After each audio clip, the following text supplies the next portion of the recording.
Ela sempre fez tudo certo. Desde pequena, ouviu que era importante obedecer, agradar, manter a calma, sorrir na hora certa. Cresceu colecionando elogios, educada, centrada, responsável. Mas por dentro havia uma inquietação que nunca desaparecia. Algo que pulsava como um tambor abafado, pedindo para ser ouvido. Algo que dizia: isso aqui não é tudo. Aos 32 anos, sua vida parecia exemplar. Estabilidade no trabalho, um relacionamento razoável, um apartamento decorado com tons neutros e plantas nas janelas. Mas à noite, ao deitar, sentia um vazio que não sabia nomear. Como se estivesse vivendo uma vida que não era exatamente sua. Começou a perceber pequenos sinais. Uma irritação sem motivo ao acordar. Um aperto no peito quando olhava para o computador. Um silêncio incômodo durante as conversas com o parceiro. Era como se algo dentro dela estivesse implodindo devagar, enquanto por fora tudo seguia perfeitamente normal. Num sábado de manhã, sentada sozinha num café, ouviu uma mulher na mesa ao lado dizer para a amiga: e aí eu percebi que estava esperando alguém me dar permissão para ser quem eu queria. Essas palavras atravessaram como uma flecha. Ela congelou. Era isso, era exatamente isso. Ela estava esperando autorização para mudar de carreira, para terminar um relacionamento morno, para viajar sozinha, para dizer não, para sair da linha, para viver. Mas, esperando de quem? Da mãe que sempre exigiu perfeição? Do chefe que esperava obediência cega? Do parceiro que dizia, vai com calma? Da sociedade que adorava moldes prontos? Voltou para casa com a frase martelando na mente. Deitou-se no sofá e ficou olhando o teto por horas. Pela primeira vez em muito tempo, se fez uma pergunta real. Se eu pudesse escolher tudo de novo, o que eu faria? As respostas vieram sem esforço. Viajaria sozinha pela América do Sul, faria um curso de escrita criativa, pintaria o cabelo de vermelho, terminaria aquele namoro que só existia por inércia, mudaria de cidade, falaria mais não, ficaria menos disponível e viveria com verdade. Chorou. Não de tristeza, mas de libertação. Era como abrir uma janela num cômodo fechado há anos. Na semana seguinte, não tomou nenhuma grande decisão, mas começou a escutar mais a si mesma. Rejeitou um convite que não queria aceitar. Escreveu durante a madrugada sem pensar se o texto era bom. Comprou uma passagem, só de ida, para um lugar que sempre quis conhecer. Não contou para ninguém. Sabia que o caminho seria longo, que as correntes que aprendiam não eram feitas de ferro, mas de expectativas, invisíveis, mas reais, e que romper com isso não seria num estalo, e sim num processo. Mas o primeiro passo estava dado. Naquele mês, todos ao redor notaram algo diferente nela. O olhar mais firme, a fala mais direta, a leveza que surgia mesmo nos dias difíceis. Ninguém sabia exatamente o que tinha mudado, mas ela sabia. Pela primeira vez na vida, não estava esperando que ninguém dissesse: agora pode. Ela mesma tinha dado a permissão. A mudança não veio sem incômodos. Quando ela começou a dizer não, algumas pessoas se afastaram, e isso doeu, porque por muito tempo acreditou que agradar era a única forma de ser aceita. Quando recusou um favor que sempre fazia no trabalho, ouviu sussurros. Quando terminou o namoro, vieram julgamentos disfarçados de preocupação. Tem certeza? Mas ele parecia tão bom para você. Sim, ele parecia bom. Mas bom não era suficiente. Era confortável, previsível e ao mesmo tempo raso. Não havia profundidade, não havia verdade. Ela sorria nas fotos, mas por dentro se calava. Quantas vezes ignorou o próprio corpo enrijecido quando ele falava sobre o futuro dos dois, como se tudo já estivesse decidido. Quantas vezes disse, tá bom, quando queria gritar, eu não quero isso. Agora sem ele havia espaço, um silêncio novo, às vezes assustador, às vezes libertador, mas era dela. Começou a escrever todas as noites. Não mostrava os textos para ninguém. Não era sobre ser lida, era sobre se escutar. Palavras que saíam como confissões. Hoje senti saudade, mas não dele, da versão de mim que eu apagava para ficar com ele. Hoje, fiquei com medo de estar sozinha, mas também fiquei em paz. Passou a se permitir errar. Aceitou convites mesmo sem saber se queria muito. Topou jantares que terminaram em silêncio constrangedor. Mas também conheceu gente nova. Fez amizades inesperadas e riu de si mesma mais vezes do que imaginava. Aos poucos, entendeu que viver de verdade não era sobre ter controle, era sobre ter coragem. E isso não a tornava invulnerável. Pelo contrário, expunha todas as suas incertezas. Mas agora, ela preferia a vulnerabilidade de ser sincera ao conforto de uma mentira bem montada. Num domingo qualquer, decidiu pintar o cabelo, não de vermelho como sonhava. Ainda não tinha coragem, mas cortou curto, um corte que ela sempre achou bonito, mas nunca fez porque não combinava com o rosto, segundo os outros. Quando se olhou no espelho, sorriu. Era ela ali, de verdade, pela primeira vez em anos, sem edição. A mudança exterior refletia o que se passava dentro. E embora não fosse aclamada por todos, alguns colegas do trabalho estranharam. A mãe soltou um "Você estava tão bonita antes". Ela não recuou. Aprendeu a não esperar validação. Naquela mesma semana, recebeu um e-mail do RH da empresa informando que o plano de carreira dela havia sido alterado sem consulta. Antes, engoliria a frustração em silêncio, mas agora pediu uma reunião. Sentou à mesa e falou com firmeza. Não gritou, não implorou, apenas disse o que precisava ser dito. Saiu tremendo, mas com a alma inteira. Na volta para casa, parou num barzinho e tomou uma cerveja sozinha. Observou as pessoas ao redor, sorriu para a garçonete e pensou: é isso, a vida acontece assim, quando a gente para de pedir permissão até para existir. No caderno, naquela noite, escreveu: ser quem se é dá trabalho, mas dói menos do que ser o que os outros esperam. Ela começou a perceber que as melhores coisas que estavam acontecendo vinham justamente do imprevisível. De dizer sim sem saber no que ia dar. De dizer não sem precisar justificar. De sair sozinha sem destino. De confiar mais em si e menos na expectativa dos outros.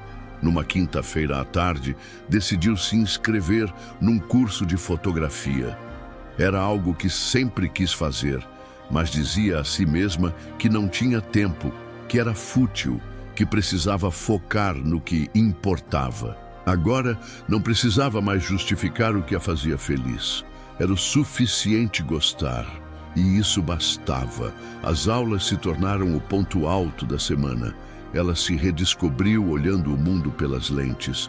Aprendeu a observar luzes, sombras, detalhes. Começou a fotografar pessoas na rua. Cenas banais que, de alguma forma, contavam histórias silenciosas. Era como se finalmente enxergasse o que sempre passou despercebido, inclusive nela mesma. Com o tempo, entendeu que muito do que antes chamava de vida certa era, na verdade, uma jaula dourada. A carreira sólida, os planos a longo prazo, a rotina previsível, nada disso era ruim em si, mas se tornavam prisões quando vinham sem escolha, quando eram mantidos só porque é assim que tem que ser. Ela não queria mais o tem que ser, queria o faz sentido para mim agora. E isso mudou tudo, mudou a forma como se vestia, como falava, como escolhia as conversas. Começou a se rodear de gente que a fazia rir com o peito aberto, não por obrigação social. Evitava encontros vazios. Recusava convites onde sabia que se sentiria deslocada, não por arrogância, mas por respeito próprio. Numa noite de sexta-feira, enquanto caminhava sozinha por uma feira de rua, Esbarrou num músico tocando violão e cantando uma canção antiga. Parou, ouviu, sorriu. Quando ele terminou, ela aplaudiu e agradeceu. Ele respondeu: "Faz tempo que ninguém para ouvir de verdade." Ela respondeu com leveza: "É que faz pouco tempo que eu comecei a viver de verdade também." E era isso. Viver de verdade não era sobre revoluções externas grandiosas. Era sobre pequenos atos de presença. Estar inteira em cada escolha, em cada gesto, em cada sim, em cada não. Na semana seguinte, uma antiga amiga ligou querendo marcar um encontro. Era daquelas amizades antigas, mas desgastadas, mantidas mais pela história do que pelo afeto atual. Por impulso, quase aceitou. Mas respirou fundo e respondeu com honestidade: "Acho que a gente está em momentos diferentes agora, e tudo bem." A amiga não entendeu, ficou ofendida, mas ela não se desculpou. Aprendeu que nem todo mundo vai acompanhar sua mudança, que algumas pessoas se aproximam da gente pelo que representamos, não pelo que somos, e que, ao se revelar, algumas conexões se rompem. Mas isso não é fracasso, é só a vida abrindo espaço para o novo. Ela já não esperava aplausos, nem aceitação.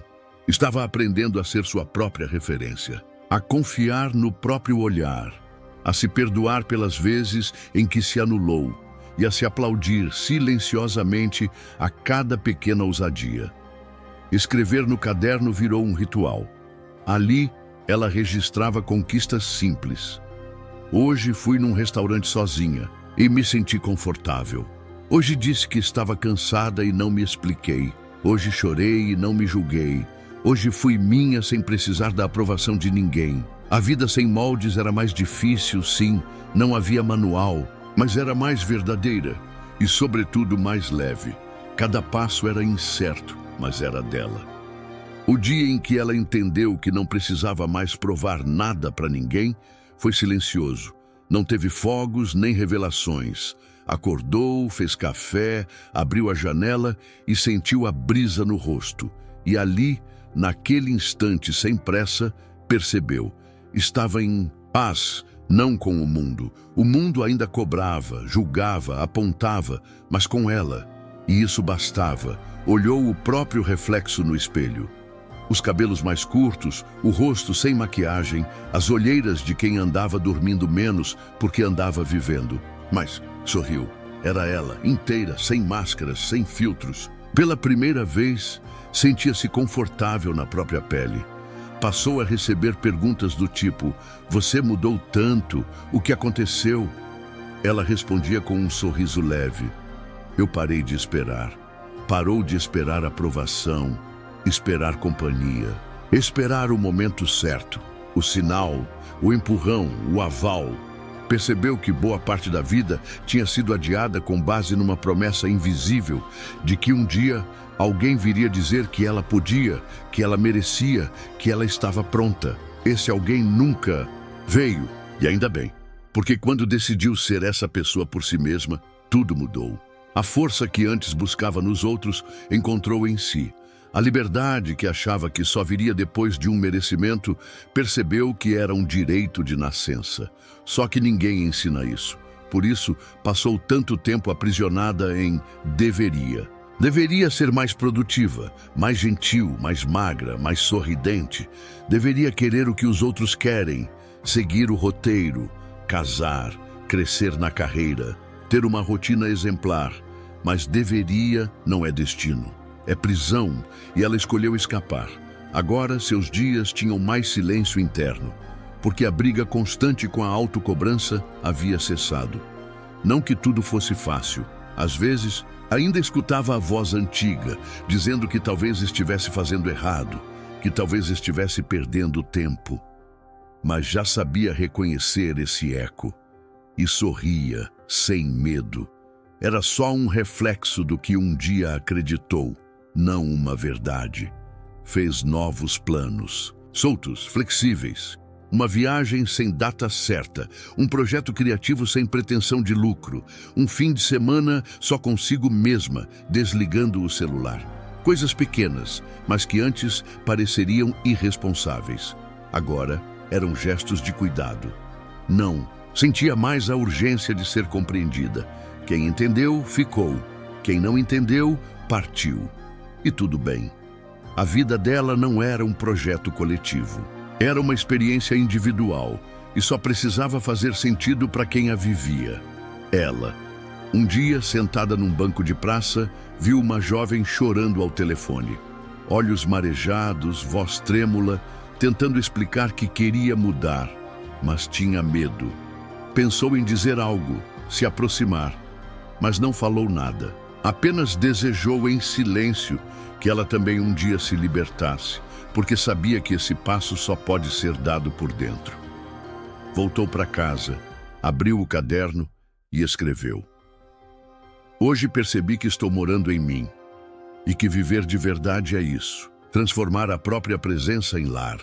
Era o fim de um ciclo e o começo de outro, não mais guiado por respostas externas, mas por escuta interna, uma vida que não esperava permissão, que não pedia licença para existir. E ali, entre páginas escritas, cafés solitários e passos firmes, ela descobriu: o que dá sentido à vida não é seguir um plano, é ter coragem de fazer perguntas novas, todos os dias, e com essa coragem, seguir.